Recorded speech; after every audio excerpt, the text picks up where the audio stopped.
Welcome back बच्चों हमने अपने वाइब्रेशनल रोटेशनल स्पेक्ट्रोस्कोपी के लास्ट लेक्चर के अंदर हम लोगों ने एनर्जी एक्सप्रेशन निकाला था। वहां पर वाइब्रेशनल रोटेशनल का अगर टोटल एनर्जी का क्या अगर दोनों के दोनों हो रहे हैं। वेलकम बैक बच्चों हमने अपने लास्ट लेक्चर के अंदर वाइब्रेशनल रोटेशनल स्पेक्ट्रोस्कोपी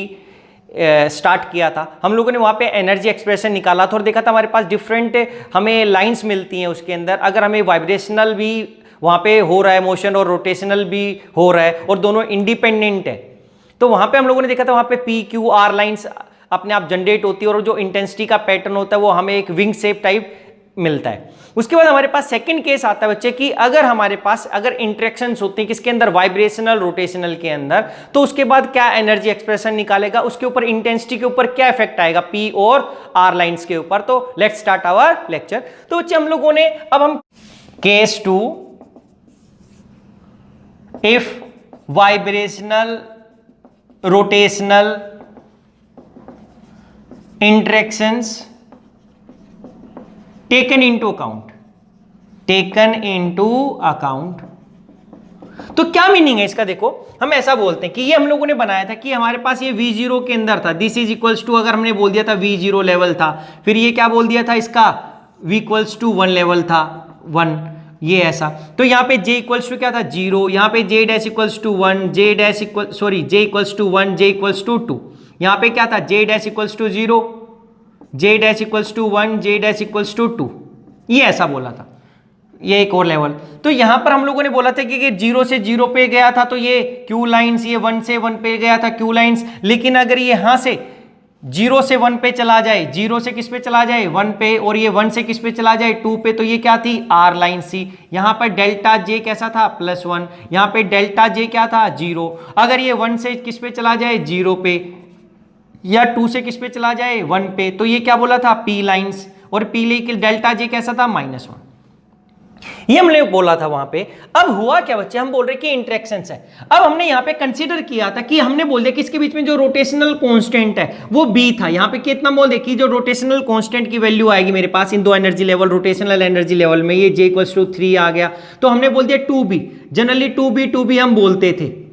2B। इसमें भी हमने B बोला था, लेकिन क्या हुआ बच्चे, देखो ये लोअर रोटेशनल एनर्जी लेवल, लेकिन जब हम नॉन रिजिड रोटर करते तो हमने देखा था कि वहां पे अगर हम रिजिड रोटर की बात करें नॉर्मल अगर आइडियल कंडीशन में, तो सभी की इंटेंसिटी तो इंक्रीज डिक्रीज होती है, लेकिन जो मैक्सिमम जो डिस्टेंस आता हम बोलते थे 2B। लेकिन फिर हमने देखा कि जैसे जैसे हमने नॉन रिजिड रोटर देखा उसमें देखा कि जैसे जैसे हमारी J की वैल्यू इंक्रीज होगी ये 2B की वैल्यू डिक्रीज होने लग जाएगी, कि ये 2B नहीं रहेगा, कि जैसे जैसे मैं as J increase B decreases. अगर B डिक्रीज होगा तभी तो मेरे पास जो बॉन्ड लेंथ था, बॉन्ड लेंथ वो क्या होती थी इंक्रीज होती थी, बॉन्ड लेंथ इंक्रीज होती। तो जैसे J इंक्रीज होगा यानी कि मेरा molecule higher rotational energy level में जाएगा, जो रोटेशनल कांस्टेंट की वैल्यू डिक्रीज होने लगेगी, रोटेशनल कांस्टेंट की वैल्यू बॉन्ड लेंथ क्या होने लग जाएगी इंक्रीज। यही हम लोगों ने किया था, this is due to centrifugal force होता है। तो अब यहां पे देखो ये V इक्वल्स टू 0 का लोअर रोटेशनल एनर्जी लेवल है, तो यहां पे डिफरेंस 2B बोला, ये हायर वाइब्रेशनल एनर्जी का है, तो यहां पे जो डिफरेंस बोल सकता हूं मैं बोल सकता हूं B डैश। नॉर्मली क्या होगा, अब ये B डैश की वैल्यू जैसे जैसे हमारा वैल्यू इंक्रीज हो रही है रोटेशनल, देखो यहाँ पे ये रोटेशनल एनर्जी लेवल है कम, लोअर वाइब्रेशनल एनर्जी लेवल के, यहाँ पे ये रोटेशनल एनर्जी लेवल है हायर वाइब्रेशन लेवल के। इसका मतलब जैसे जैसे मैं हायर एनर्जी लेवल में जाऊंगा तो मेरे पास जो वैल्यू आएगी एक्चुअल में, अगर ये इंटरेक्शन हुआ तो B dash is not equals to B, और नॉर्मली जो B डैश होगा वो लेस देन B होगा।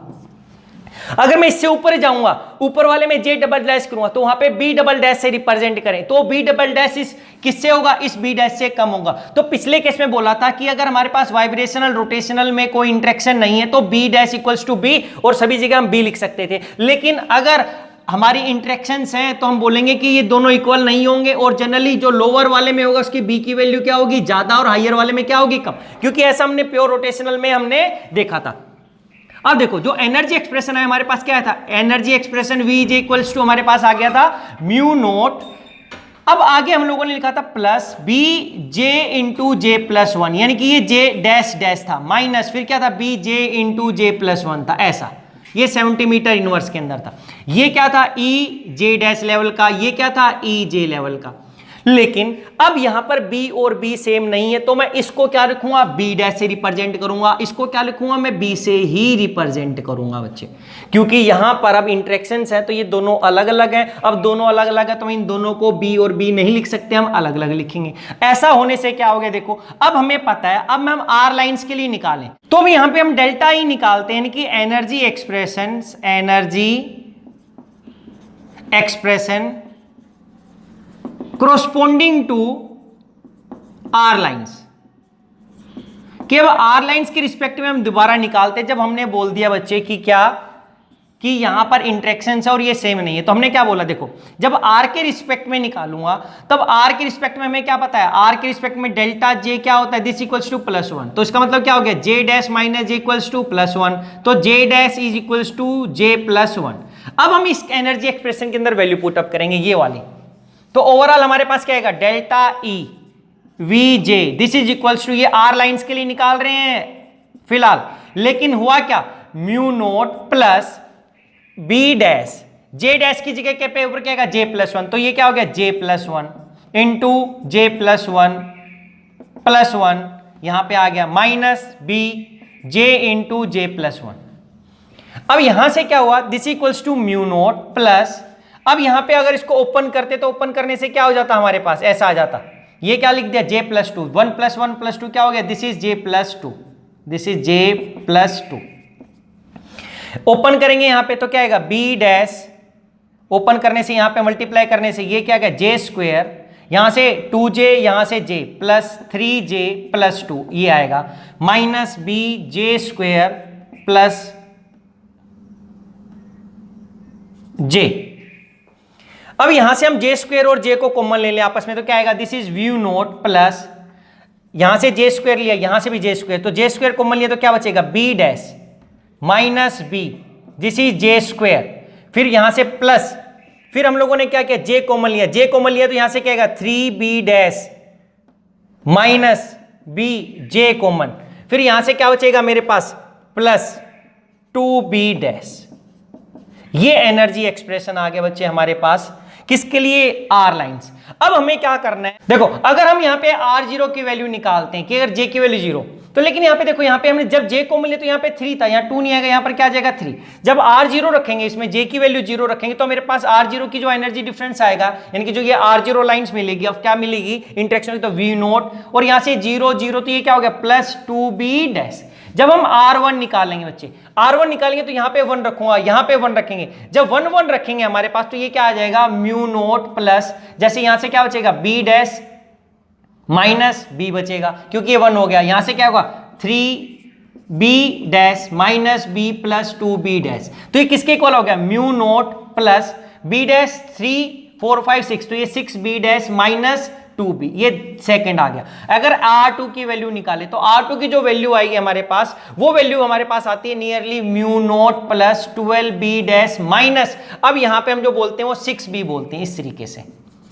तो ये एनर्जी एक्सप्रेशन आ गया, देखो ये आ गया एक 6 R2 के लिए, ये हो गया R1 के लिए, ये हो गया R0। अब इसको हम सोल्व करके देखते हैं, देखो इसका क्या मीनिंग होचे। अब हमने बोला था देखो B डैश की वैल्यू क्या आएगी, B की वैल्यू ज्यादा होगी B डैश से, क्योंकि ये B रिप्रेजेंट किया, यहां पे क्या बोला, B डैश। अगर हमने मान दिया, इसको रब कर देते हैं, देखो ऐसा।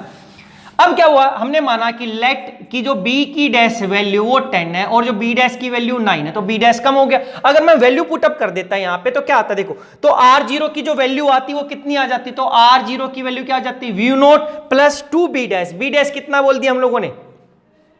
B डैश की वैल्यू हमने कम बोल दी, तो कितना हो गया, 9 2 जा 18, तो ये हो गया प्लस 18। अगर R1 की वैल्यू देखो, R1 की तो mu naught plus 6B dash plus 6B dash, B dash की वैल्यू 9, तो 54 माइनस 2B, B कितने है 10 माइनस 20, तो माइनस 20 करूंगा तो कितना हो जाएगा 34, तो कितना हो जाएगा प्लस 34 आ गया। देखो इंक्रीज तो हुआ है। फिर R2 की लाइन की वैल्यू का मतलब क्या है, this equals to mu naught plus, अब कितना हो गया 12B डैश, B डैश कितना था 9, तो कितना हो जाएगा 108 माइनस 6B, 6 कितना हो गया 60, जब 60 माइनस कर दूंगा तो कितना हो जाएगा 48, दिस इज 48 बचेगा यहां से। तो देखिए क्या बचा 48। अब देखो बच्चे क्या हुआ कि अब हमने जब स्पेक्ट्रा बनाया था हमारे पास, तो ये क्या हमने लिखा था म्यू नोट, जिसको हमने बोल दिया था क्यू लाइन, यहां पर क्यू लाइन ही रिप्रेजेंट करेगा। This is Q lines. अब जो R0 हो रहा था पहले वो कितने पे आ रहा था मेरे पास, V0 प्लस 18, यानी कि यहां पर ये 18 के ऊपर आएगा, 18 का डिफरेंस रहेगा। जो पहले जब हमने कोई इंटरेक्शन नहीं ली थी तो वहां पे 2b के डिस्टेंस पे आ रहा था, अब देखो ये 18 आ गया। R1 लाइन कहां पे आएगी, R1 V0 में 34, यानी कि इसमें टोटली V0 से कितने पे आएगा, 34 पे आएगा। तो 34 कब हो सकता है, अब ये टोटली 34 है यहां पर बच्चे, तो 18 तो आ गया ना, तो इसका मतलब ये दूसरा कितना होगा 16, क्योंकि 18 और 16 कितना होता है 34। R2 लाइन कहां पर आती है हमारे पास, R2 लाइन आ गई 48 पे, इसका मतलब जब इसमें 32 तो मेरे पास यहां तक 34 तो आ ही चुका है, 34 में मैं कितना ऐड कर दूं यहां पर कि मेरे पास 14 ऐड करूं, इसका मतलब ये कितने पे आएगा 14 के ऊपर। अब जो इंटेंसिटी पैटर्न आपको पता है कि इंक्रीज होता है और फिर फाइनली क्या होता है डिक्रीज, तो मैं ऐसा दिखा सकता हूं इंक्रीज होके फाइनली आगे क्या होने लग गया डिक्रीज। इकट्ठा कर देता हूं ये R2 को रिपन, देखो ओवरऑल क्या हुआ कि अब हमें पता चला अगर वहां पे इंटरेक्शंस होंगी और मेरे बी की वैल्यू सेम नहीं है तो ओवरऑल जो एनर्जी एक्सप्रेशन होगा वो चेंज हो जाएगा, वो इसके अंदर चेंज हो जाएगा। दिस इज ये एनर्जी एक्सप्रेशन हो जाएगा किसका, आर लाइंस के लिए। This is energy expression for R lines, जिसके अंदर आर में तो ये जो एनर्जी एक्सप्रेशन है ये बनेगा। और जब हम इसकी वैल्यू पुट अप करके हमने देखी है बच्चे, तो देखा कि जैसे जैसे हमारी आर की लाइन से मैं दूर जाता हूं, इसका मतलब कि जो वहां पर है ये आर लाइंस कम क्लोजर, पहले 18 पे था, फिर 16 हो गया, फिर 14 हो गया, फिर 12, फिर 11, 10, 8, 6, यानी कि क्या हो गया, जो पहले इक्वी डिस्टेंस थी विंग शेप स्ट्रक्चर, अब वो कैसी हो जाएगी जब मैं आर लाइंस को देखूंगा, तो ये क्या हो जाएगा ओवरऑल। अगर हम इसको बनाएं, अब इसकी जगह पे बना दे तो हमें कैसा दिखाई देगा, देखो हम ऐसा दिखाई देगा भी कि ये पी लाइंस थी, तो अब ये इंक्रीज ऐसे हो जाएगा कि ये लाइन पहले दूर दूर तक, तो पहले ये इतना डिस्टेंस था, फिर ये और कम हो गया, फिर ये कम, तो ओवरऑल ये बिल्कुल पास पास आ गई इस तरीके से। पहले कैसा था, ये पहले ऐसा था बच्चे कि ये इंक्रीज तो थी, ये ऐसी थी हाइट, मान लिया यहीं पर ही है हमारे पास, तो ये पहले इक्वी डिस्टेंस हाइट पे था ये ऐसा। तो अब क्या हो गया, एज अब हम बोल सकते हैं कि जैसे जैसे मेरा रोटेशनल आर्क, ये रोटेशनल वैल्यू तो बढ़ रही है, ये R0 तो ये 0 से 1 पे, ये 1 से 2 को रिप्रेजेंट कर रहा है, ये 2 से 3 को रिप्रेजेंट कर रहा है, वो 3 से 4 को रिप्रेजेंट कर रहा है, तो हम बोल सकते हैं कि मेरी क्या हो गया, R lines come closer as J increases, क्योंकि अरे 0 से 1 था, ये 1 से 2 पे, ये 2 से 3 पे, ये 3 से 4 पे, तभी तो मेरी डेल्टा जे की वैल्यू कैसी थी, +1 आ रही थी।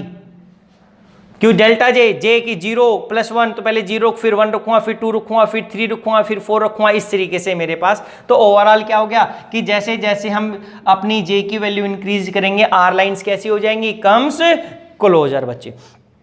तो अब दूसरी क्या हो गया, दूसरा अगर हम पी लाइंस के बारे में देखें तो पी लाइंस के क्या ऊपर क्या इफेक्ट होगा, तो हम ऐसे ही पी लाइन का एक्सप्रेशन निकालेंगे, तो जो एनर्जी का एक्सप्रेशन हमारे पास वो तो ये सेम ही रहेगा, mu naught higher energy level minus lower energy level, बस हमें जो डिफरेंस आएगा वो डिफरेंस हमारे पास इधर आएगा एनर्जी एक्सप्रेशन कोरस्पॉन्डिंग तो क्या पी लाइंस। अब हम देखते हैं हमारे पास कि पी लाइंस के ऊपर क्या इफेक्ट होगा। अभी तो हमने आर लाइंस का देखा, देखो तो हम यही सेम ही एनर्जी एक्सप्रेशन तो यही रहेगा हमारे पास, चाहे वो यहां पे इंटरेक्शन हो या ना हो, तो यही था हमारे पास। अगर इंटरेक्शंस नहीं होंगी तो हम बी और बी लिखेंगे, अगर इंटरेक्शंस होंगी तो हम बी डैश और बी लिखेंगे, और ये लेस होगा, तो अब हम लिखेंगे energy corresponding to P lines. R की जगह क्या लिखा, पी लाइंस, और हमें पता है डेल्टा जे क्या बचे यहां पर -1, तो इसका मतलब J dash minus J equals to -1, J dash की वैल्यू क्या होगी, जे -1। अब हमें यहां पर ये पुट अप करना है, तो डेल्टा ई वी जे क्या हो जाएगा, this is equals to delta E mu naught plus B dash. अब यहां पे जे डैश की जगह क्या हो गया, जे माइनस 1 इंटू यहां से फिर क्या हो गया, J -1 +1 minus B J into J +1। अब देखो क्या हो गया, this equals to mu naught, अब इसको ओपन करेंगे तो माइनस से प्लस, तो ये क्या हो गया प्लस बी डैश, यहां से क्या बचेगा जे, अगर मैं जे को कॉमन ले लेता हूं तो यहां से क्या बच जाता है मेरे पास, या बी डैश को कॉमन ले लेते हैं तो यहां से क्या बचेगा, बी डैश जे, ओपन करने से क्या आ जाता बच्चे, ये आ जाता हमारे पास B dash J square minus B dash J, यहां से आएगा minus B J square minus B J. अब यहां से क्या क्या कॉमन है, mu naught plus J square common लेंगे, जे स्क्वायर कॉमन लेंगे तो क्या आएगा, B dash minus B J square, यहां से जे कॉमन लेंगे तो माइनस, तो ऐसा ही रहेगा, तो ये क्या होगा B dash plus B into J, क्योंकि ये माइनस कॉमन नहीं ले लिया, ओपन करेंगे तो माइनस बीजे और ये हो जाए, तो ये एनर्जी एक्सप्रेशन हो गया। तो अब मैं बोलूंगा अगर ये पी लाइंस के लिए था तो P0 तो एग्जिस्ट ही नहीं करेगा। अरे जीरो तो ये जीरो जीरो तो वो प्योर नोट ही होगा, तो P1 एग्जिस्ट करता है। P1 के लिए मेरे को J की वैल्यू क्या पुटअप करनी है 1। अगर 1 वैल्यू पुटअप करेंगे तो हमारे पास क्या बचेगा बच्चे, देखो म्यू नोट P1 के लिए हमें क्या पुटअप करना है, J इक्वल्स टू 1 प्लस ये क्या बचेगा 1 करेंगे तो 1 का square B dash minus B dash plus B, ये आ गया। तो माइनस B से ये कैंसिल, सॉरी ये माइनस प्लस नहीं है, माइनस ओपन होगा तो ये माइनस का और ये भी क्या हो जाएगा माइनस, तो ये कैंसिल नहीं होगा। तो ये क्या बचेगा, B डैश से B डैश कैंसिल होगा, ये कैंसिल नहीं होगा, तो क्या बचा, this equals to mu naught minus 2B। अब देखो क्या हुआ, ये फर्स्ट लाइन के लिए आ गया, इसको मैं बोल सकता हूं P1। P2 के लिए हम देखें, P2 के लिए क्या देखेंगे, तो अगर हम B डैश की वैल्यू हमने बोला सेम, अगर मैं B डैश की B की वैल्यू बोल देता हूं 10 और B डैश की वैल्यू बोल देता हूं 9, तो हमें पता है कि B is less than B dash is less than, हो गया ये वाला। तो अब मैं फर्स्ट वैल्यू की लाइन देखता हूं कि मेरे पास जो ये P लाइंस दिखाई देती बच्चे, कैसा दिखाई देना था, अब जो डिस्टेंस आना था, तो अब ये इसकी कम इंटेंसिटी की तो आएगी इस तरीके से, इससे इंटेंसिटी तो कम ही आती है, हमारे पास पता है कि नॉर्मल तो पहले ही तो हमारे पास ये कैसी थी, कम इंटेंसिटी की होती थी, लेकिन जो डिस्टेंस था वो सभी के बीच में कितना ही था, वो 2b का ही था। यहाँ पे 2b, यहाँ पर भी कितना था 2b, इक्वली डिस्टेंस था। लेकिन अब क्या होगा, अब देखेंगे कि आर लाइन जो क्लोजर होगी जैसे इंटरेक्शन, अब इसके ऊपर क्या होगा, जब हम 2 रख दें यहाँ पे वैल्यू 2 रखें, तो 2 रखेंगे तो क्या आएगा, देखो R2 के लिए म्यू नोट प्लस 2 रखें 2 2 जा 4 रखेगा तो ये क्या हो जाएगा 4b dash minus 4b minus 2 रखेंगे तो minus 2b dash minus 2b, तो this is equals to mu naught 4b dash से 2b डैश तो कितना हो गया plus 2b dash minus 4b minus 6b। अब वैल्यू पुटअप करके देख लेते हैं, देखो 2 के बारे में देख लेते हैं कि कितना क्या आएगा। टू बी की वैल्यू पुटअप करेंगे तो क्या होगा, वी नोट माइनस 2b करेंगे, 2b करेंगे तो कितना, b की वैल्यू कितनी है 10, तो कितना आ जाएगा, तो P1 की वैल्यू कितनी आ गई, P1 is equals to V naught minus 20। देखो वी नोट में से कितना माइनस हो गया 20। P2 की वैल्यू कितनी आएगी, V naught plus 2b dash b की वैल्यू कितनी की 9, तो 9 टू जा 18 प्लस 18 माइनस 6b का कितना हो गया 60, b की वैल्यू 10 है माइनस 60। ओवरऑल क्या हो गया 18 माइनस 60 करेंगे तो this equals to V naught minus 18, इसमें से सब्ट्रैक्ट कर दो तो कितना बचेगा 42।